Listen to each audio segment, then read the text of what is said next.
So good afternoon folks and welcome back to another video. In this video we're going to do a short overview of Marc Spector Moon Knight issue 42. It was released originally in November 1991 by Marvel Comics. And as you see in from the cover alone, a few guest appearances as well. This is follow-up to also a few Ghost Rider issues where let's just say they're facing a foe that is kind of suffering from a split personality disorder. Let's put it like that. So for those of you who don't know how I do these types of videos, pretty simple. I usually go through, let's say, in case of Tales from the Past, we basically pick up an American comic, indie comic, European comic, manga, or webcomic from let's say the 60s all the way to 2011, which is the first category right here. Or could be an American comic, European comic, indie comic, web comic, manga from 2011 till 2025, so present day. How we break it down is pretty simple. We check who the team is, who's the writing, art, etc. Do a quick synopsis, and after that, in case of a full-on review, we do a quick breakdown of what's happening in the issue. But since I don't have a lot of time lately to do a full review of 20-30 minutes due to some things in my private life. So after that we put all the plus and the minuses against each other, the good, bad, and ugly. After which you follow with a final score that goes from, let's say, 10 out of 100, 1 out of 10 till 1 out of 100, 10 out of 10. So pretty old school rating. That's not all. We'll also be using the League of Comics Geeks to give you the thoughts of other readers who read this issue and people who rated it.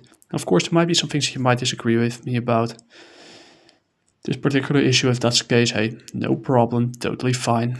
But let's try to keep it civil, you know. My goal of these types of videos is trying to bring back, the Captain Frugal's called the old school yard days. I prefer to call it the simpler days, the days before the internet, where you could just discuss whether a comic is good or not, which character could be who, if there's a good balance between writing and art.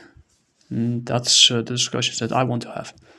I didn't make notes because it's totally unscripted, so without further ado, I'll drink a glass of water first and we get into the theme. Because we're at 3 minutes. So Moon Knight issue 32, released in November 1991. It was or Marc Spector Moon Knight in this case, Half-Life. It's called the plot is by Jim DeMatteis. I hope I spelled his name correctly. Howard Mackie did the script. Jim DeMatteis is did the writing. Ron Garney, Spensler, Tom Palmer's inker, Ken Lopez the letterer, Christy Schele. I'm not sure how to spell the name. I spelled it in my native language. He's one of them. Danny Ingeroff, editor, and Tom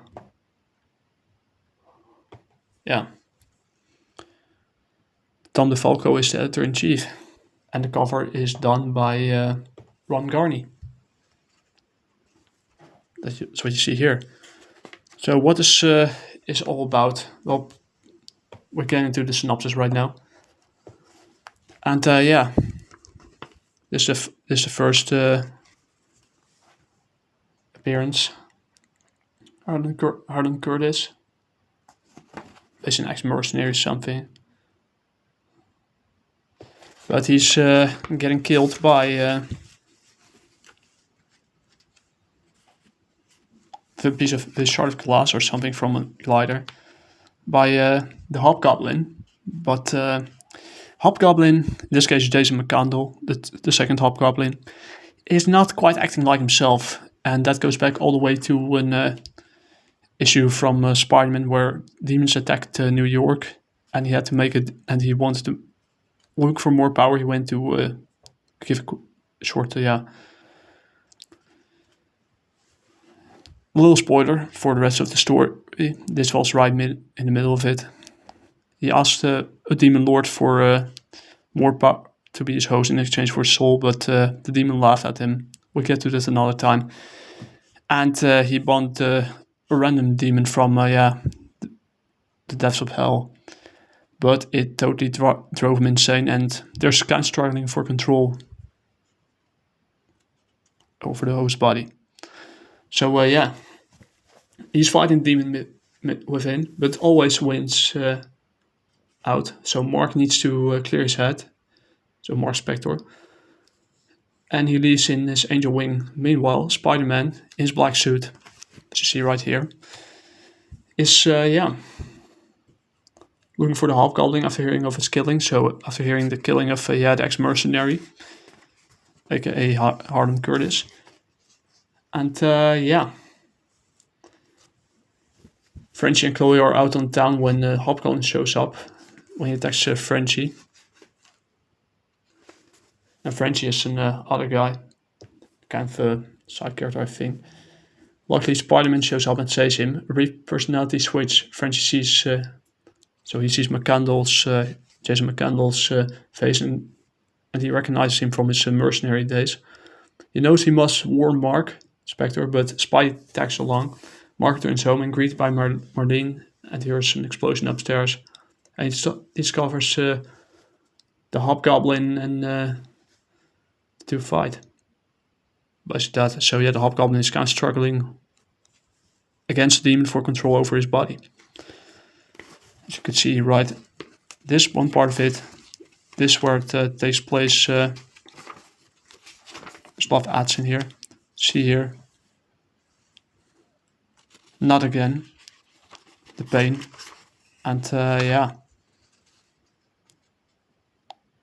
McCandlell's really struggling with the demon inside of him, so that's nice to see. So we're going to the good, bad, and the ugly right now.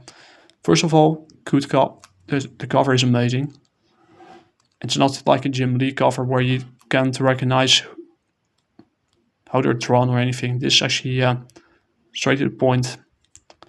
Marks the Fist of Khonshu fighting in the deranged Hobgoblin with a split personality disorder. And Spider-Man in his black suit with the Clinter checking, watching from the sidelines. I kind of like that. Also a good balance between writing and art. It's a nice fall. I like how it connects with the Ghost Rider stories from let's say, I think it was 13, around that, between issue 13 and 20, something like that. I'm not entirely sure of it. I need to check information on that, but I like how it connects, how Moon Knight is written, and I like how it connects with the other issues, and overall really good characterization. So we're going to the final verdict, and what can I say? First, we checked the League of Comics Geeks, where they're mostly positive. 3.6 liked it. 3.6, 37 ratings, so mostly positive. 37 people that liked it. 3.6, so mostly positive. I repeat myself. And we're going to one of the reviews right here, a 4-star review. GM de Matthijs, that we showed up, made the best Moon Knight run so far in only 7 issues, then left. King. Well, I could see why. So he did the right thing by leaving when his task was complete. And didn't milk it out till the very end. So good on that. And as a score, I give it a 74 out of 100. It was interesting, but you need to read the previous Ghost Rider issues, and I think also a few Spider-Man issues to get to understand what's going on. But overall, an excellent crossover. So you get to see a side from Jason McCandlell from his past that you don't see in current Marvel. So that's all for this video. Till the next one, and matane.